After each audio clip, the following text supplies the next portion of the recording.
Exam का time pass है और आप इधर उधर यूट्यूब पर भटक रहे हैं, कभी ये क्लास देख रहे हैं तो कभी वो क्लास देख रहे हैं, कभी इस किताब से पढ़ रहे हैं कभी उस किताब से पढ़ रहे हैं।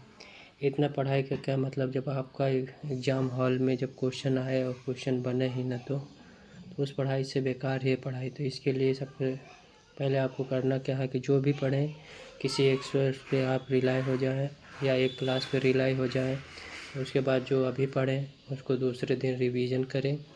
भले ही लगे कि आपको समय ज़्यादा लग रहा है लेकिन वो समय आपका कवर हो जाएगा बाद में।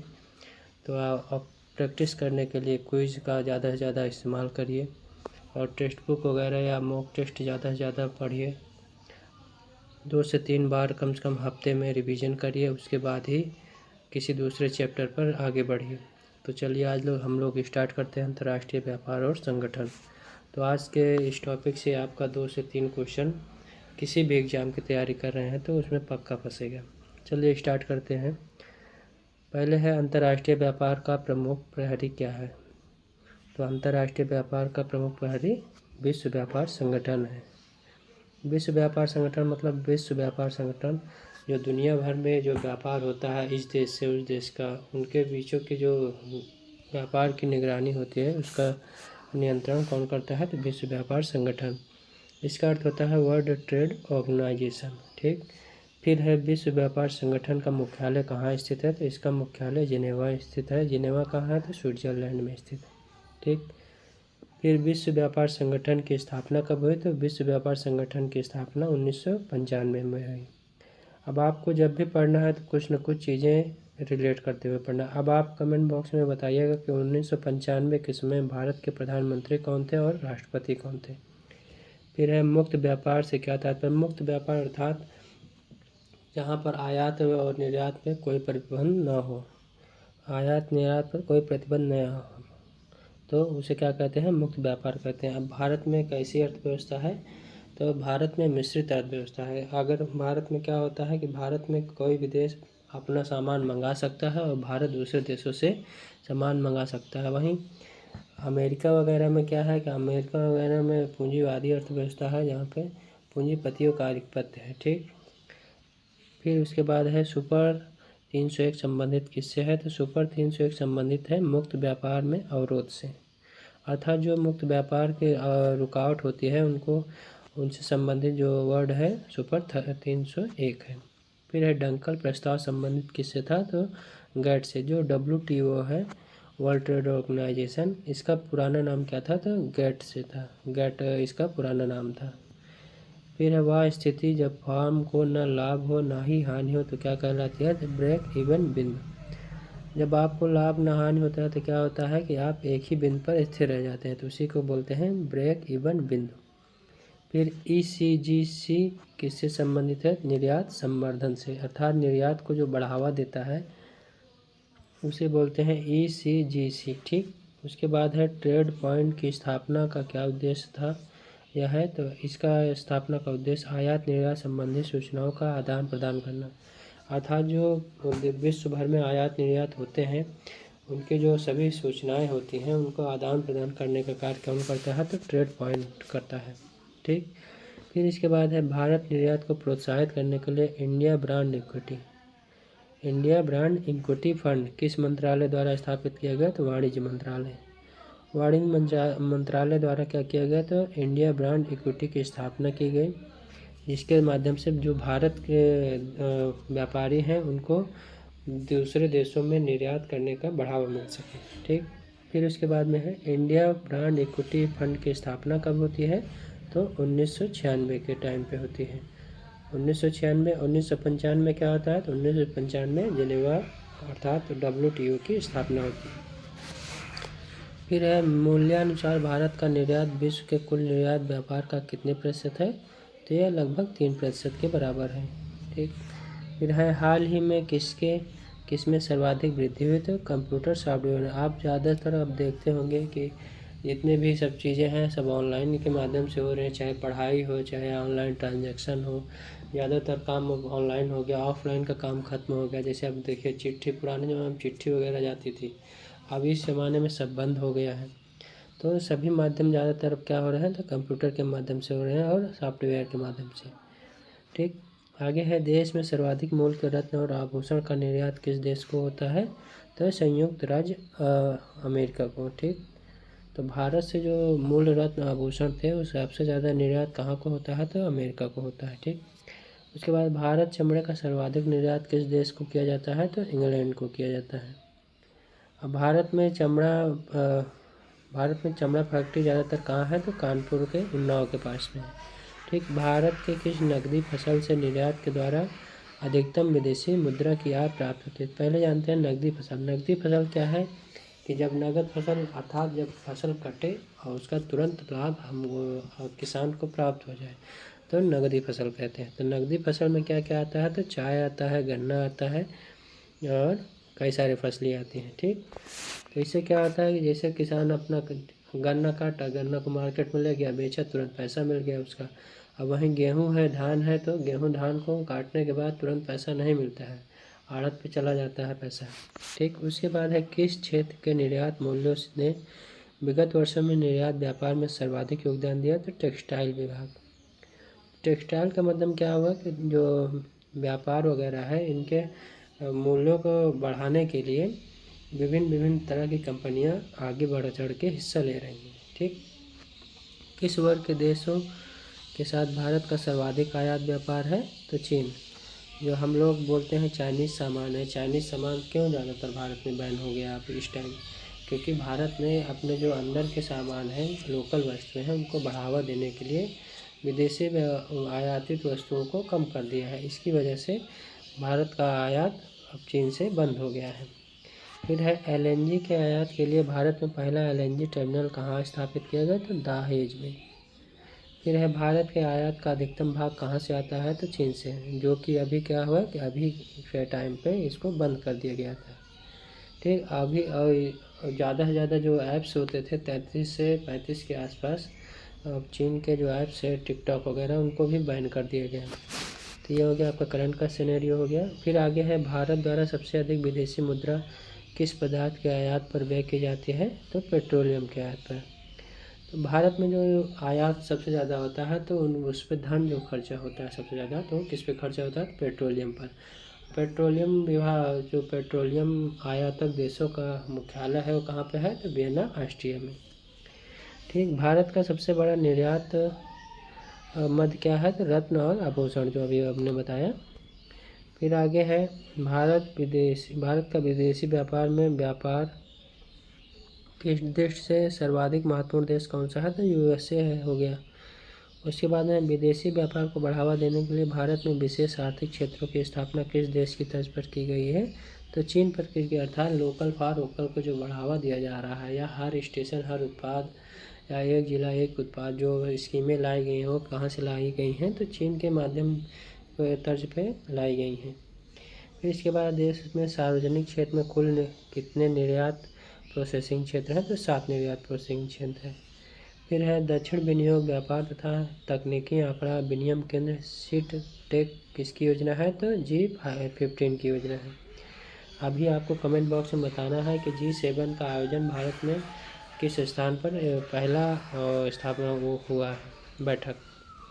फिर है, निजी क्षेत्र में देश का प्रथम निर्यातक प्रोसेसिंग क्षेत्र EPG इकोनॉमिकल प्रोसेसिंग जोन कहाँ स्थापित किया गया? तो सूरत कहाँ है? अहमदाबाद के पास में, गुजरात में। गिल्ट एज्ड बाजार किससे संबंधित है? सरकारी प्रतिभूतियों से संबंधित है। फिर है, IMF अर्थात अंतर्राष्ट्रीय मुद्रा कोष का प्रमुख कार्य क्या है? तो सदस्य देशों के भुगतान संतुलन संबंधी समस्याओं का समाधान एवं सहायता करना। अर्थात IMF का मुख्य कार्य क्या हो गया कि जिस देशों में ज़्यादातर पैसों की कमी हो जाती है तो आयात निर्यात करने में उनको सहूलियत अर्थात थोड़ी बहुत छूट देने का कार्य करता है। फिर IMF का किस सम्मेलन के बाद अस्तित्व में आया? तो ब्रेटन वुड्स सम्मेलन के बाद। ठीक। अब आपको कमेंट बॉक्स में बताना है कि ब्रेटन वुड्स सम्मेलन कब हुआ है। फिर है, एशियन डेवलपमेंट बैंक का मुख्यालय कहाँ है? तो मनीला कहाँ है? तो फिलीपींस में है। फिर है, विश्व बैंक का मुख्यालय कहाँ है? तो वाशिंगटन DC में है। अंतर्राष्ट्रीय वित्तीय निधि का मुख्यालय कहाँ है? तो वाशिंगटन DC। फिर है, उसके बाद में टैरिफ एंड ट्रेड के सामान्य अनुबंध को किस संस्था द्वारा बदल दिया गया? तो इसको बदल दिया गया वर्ल्ड ट्रेड ऑर्गेनाइजेशन द्वारा, WTO के माध्यम से। फिर 32 वर्ग के देशों के साथ भारत का सर्वाधिक आयात व्यापार है तो ओपेक से। सबसे ज़्यादा आयात कहाँ होता है तो भारत का, तो ओपेक से होता है। और वहीं सबसे ज़्यादा निर्यात कहाँ से होता है तो USA से होता है। दृढ़ निर्यात और दृश्य आयात के मूल अंतर को क्या कहते हैं तो व्यापार शेष कहते हैं। फिर है भारत में केंद्र सरकार द्वारा प्रायोजित जिला स्तरीय प्राथमिक शिक्षा कार्यक्रम को किसके द्वारा सहायता दी जाती है तो वर्ल्ड बैंक के द्वारा। फिर संयुक्त राष्ट्र का प्रथम व्यापार एवं विकास सम्मेलन अंकटाड फर्स्ट कब आयोजित किया गया तो 1964 ईस्वी में किया गया। फिर वर्ल्ड डेवलपमेंट रिपोर्ट एक वार्षिक प्रकाशन है अंतर्राष्ट्रीय पुनर्निर्माण एवं विकास बैंक का ये रिपोर्ट है। कौन सा संगठन मानव विकास रिपोर्ट प्रकाशित करता है तो UNDC क्या प्रकाशित करता है तो मानव विकास रिपोर्ट। अब इसमें मानव विकास जो सूचकांक है इसमें भारत की क्या रैंकिंग है तो कमेंट बॉक्स में कमेंट कीजिएगा। फिर है आर्थिक सहयोग एवं विकास संगठन OECD का मुख्यालय कहाँ स्थित है तो पेरिस में। पेरिस कहाँ है तो फ्रांस में। फिर वही संयुक्त राष्ट्र संघ का बजट कौन पारित करता है तो महासभा करता है। विश्व बैंक की कितनी संस्थाओं का समूह है तो विश्व बैंक 5 बैंकिंग संस्थाओं का समूह है।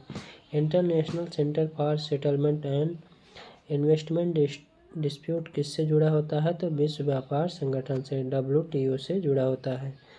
यूरोपीय आर्थिक समुदाय के कितने सदस्य होते हैं तो यूरोपीय आर्थिक समुदाय के 27 सदस्य होते हैं। यूरो मुद्रा का प्रचलन कब से शुरू हुआ तो 1 जनवरी 1999 से शुरू हुआ। इस समय भारत के प्रधानमंत्री कौन से थे तो आपको कमेंट बॉक्स में बताना है। और कौन सी पंचवर्षीय योजना इस समय चल रही है वो भी कमेंट बॉक्स में कमेंट करना है। फिर आगे है कौन भारत का अंतर्राष्ट्रीय मुद्रा कोष के गवर्नर मंडल को पदेन गवर्नर होता है तो वित्त मंत्री। वित्त मंत्री क्या होता है तो गवर्नर मंडल का पदेन गवर्नर होता है। वर्तमान में कौन वित्त मंत्री है तो निर्मला सीतारमण है। अब ये भारत में चौथी बार बजट पेश कर रही हैं तो इसका कमेंट बॉक्स में कमेंट कीजिएगा। राज्य स्तरीय मानव विकास रिपोर्ट जारी करने वाला भारत का पहला राज्य कौन है तो मध्य प्रदेश है। यह किसके द्वारा, किस संस्था के द्वारा जारी होता है तो उसको भी कमेंट बॉक्स में कमेंट कीजिए। ट्रिप्स और ट्रिम्स पर संबंधित है तो WTO से। WTO की स्थापना कब हुई थी तो WTO की स्थापना कब हुई कमेंट बॉक्स में कमेंट कीजिएगा। कौन सा संगठन विदेश व्यापार का संवर्धन करता है तो ECGC। फिर आगे देखते हैं विश्व बैंक की रियायती ऋण प्रदान करने वाली खिड़की किसे बोलते हैं। रियायती ऋण प्रदान करने वाली खिड़की तो अंतर्राष्ट्रीय विकास संघ, इंटरनेशनल डेवलपमेंट ऑर्गेनाइजेशन। ठीक, विश्व बैंक की कुल संख्या कितनी है तो 188 सदस्य किसमें हैं तो विश्व बैंक में। फिर वहीं आसियान के कुल कितने सदस्य राष्ट्र हैं तो आसियान में 10 हैं। वर्तमान में 11 हो गए जो तिमोर लिस्टे एक जुड़ा है तो 11 सदस्य हो गए हैं। सार्क के सदस्य राष्ट्रों की संख्या कितनी है तो सार्क में सदस्यों की संख्या 8 है। वहीं आसियान का मुख्यालय कहाँ है तो जकार्ता कहाँ है तो इंडोनेशिया, जकार्ता इंडोनेशिया में है। अंतर्राष्ट्रीय पुनर्निर्माण और विकास बैंक की स्थापना कब हुई तो 1945 में। फिर है निर्यात को बढ़ावा देने हेतु प्रथम ट्रेड पॉइंट का स्थापना 1994 ईस्वी में कहाँ की गई तो दिल्ली में की गई। उत्तर प्रदेश में निर्यात संवर्धन औद्योगिक पार्क कहाँ स्थापित किया गया तो आगरा में किया गया। तो अभी तक आपको क्लास कैसा लगा, तो क्लास अच्छा लगा हो तो चैनल को सब्सक्राइब कीजिएगा और दोस्तों के पास शेयर कीजिएगा। फिर आगे देखते हैं उत्तर प्रदेश में निर्यात प्रोसेसिंग क्षेत्र कहाँ है तो नोएडा में है। तो उत्तर प्रदेश से सबसे ज़्यादा निर्यात कहाँ से होता है तो नोएडा से होता है। भारत में विदेशी निवेश करने वाला प्रथम देश कौन सा था तो मॉरिशस है। किस वर्ष में विदेशी विनिमय प्रबंधन अधिनियम FEMA प्रभावी है तो 2003 में। तो 2003 में कौन प्रधानमंत्री था आपको कमेंट बॉक्स में कमेंट करना है। फिर है भारत में FERA का स्थान ले लिया किसने तो FEMA ने। भारत में अधिकतम विदेशी व्यापार किस देश के साथ है तो चीन के साथ में है। भारत विदेशी व्यापार संस्थान कहाँ स्थित है तो नई दिल्ली में स्थित है। देशों के समूहों के साथ व्यापार करने की औपचारिक पद्धति को क्या कहा जाता है तो ट्रेड वेंचर्स कहा जाता है। फिर है दो देशों के बीच वस्तु विनिमय को क्या कहा जाता है? तो द्विपक्षीय व्यापार कहा जाता है। दो देशों अर्थात जैसे मान लो भारत और चीन से व्यापार हो रहा है तो उसको क्या क्या नाम दिया जाएगा? तो द्विपक्षीय व्यापार कहा जाएगा। फिर है देश की आयात निर्यात के अंतर्गत आयातित वस्तुओं पर मात्रात्मक नियंत्रण को कब समाप्त किया गया? तो 1 अप्रैल 2001 को। फिर है अब देखते हैं अंतर्राष्ट्रीय संगठन स्थापना वर्ष और मुख्यालय कब हुआ। तो पहला है राष्ट्रमंडल अर्थात कॉमनवेल्थ। इसकी स्थापना कब होती है? तो 1931 में होती है। इसका मुख्यालय कहाँ है? तो लंदन में है। कितने सदस्य हैं? 54 सदस्य हैं। अंतिम सदस्य कौन अभी लेटेस्ट जुड़ा है? तो कमेंट बॉक्स में कमेंट करिएगा। और कॉमनवेल्थ को भारत में कब ज्वाइन किया? तो इसको भी कमेंट बॉक्स में कमेंट कीजिएगा। फिर है अंतर्राष्ट्रीय मुद्रा कोष IMF का स्थापना कब होता है? तो 1945 में होता है। कहाँ मुख्यालय है? तो वाशिंगटन DC में है। कितने सदस्य हैं? तो 189 सदस्य। फिर वहीं है विश्व बैंक अर्थात IBRD की स्थापना कब होती है? तो 1945 में होती है। कहाँ मुख्यालय है? तो वाशिंगटन DC में है। कितने सदस्य हैं? तो 189 सदस्य। फिर है संयुक्त राष्ट्र संघ यूनाइटेड नेशन ऑफ ऑर्गेनाइजेशन अर्थात संयुक्त राष्ट्र संघ की स्थापना कब होती है? तो 1945 में होती है। मुख्यालय कहाँ है? तो न्यूयॉर्क में है। और कितने सदस्य हैं? तो 193 सदस्य हैं।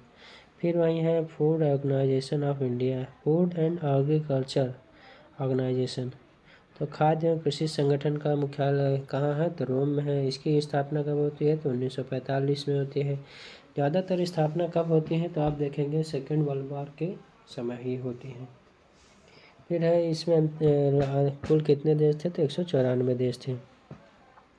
फिर इसके बाद है यूनेस्को की स्थापना कब होती है? तो 1946 में होती है। कितने मुख्यालय कहाँ है? तो पेरिस में है। कितने देश हैं? तो 195 देश हैं। आर्थिक सहयोग एवं विकास संगठन OECD का मुख्यालय कहाँ है? तो पेरिस में है। और इसकी स्थापना कब होती है? तो 1948 ईस्वी में होती है। कुल सदस्य कितने हैं? तो 34 सदस्य हैं। फिर वहीं नाम का अर्थात गुट निरपेक्ष आंदोलन की स्थापना कब होती है? 1961 में होती है। इसका कोई मुख्यालय नहीं है। इसका कई जब देशों की बारी आती है तो वो अपने अपने यहाँ आयोजन करते हैं। इसमें कुल सदस्यों की संख्या 120 होती है। अंतर्राष्ट्रीय वित्त निगम इंटरनेशनल फाइनेंस कमीशन की स्थापना कब होती है? तो 1956 में होती है। मुख्यालय कहाँ है? तो वाशिंगटन DC में है। कुल सदस्य 184 सदस्य हैं। फिर है उसके बाद में यूरोपीय संघ की स्थापना कब होती है? तो 1958 में होती है। कहाँ होती है? तो ब्रुसेल्स बेल्जियम में होती है। कितने सदस्य हैं? तो 28 सदस्य हैं। फिर इसके बाद है यूरोपीय संघ। इसके बाद है अंतर्राष्ट्रीय विकास संघ इंटरनेशनल डेवलपमेंट ऑर्गेनाइजेशन।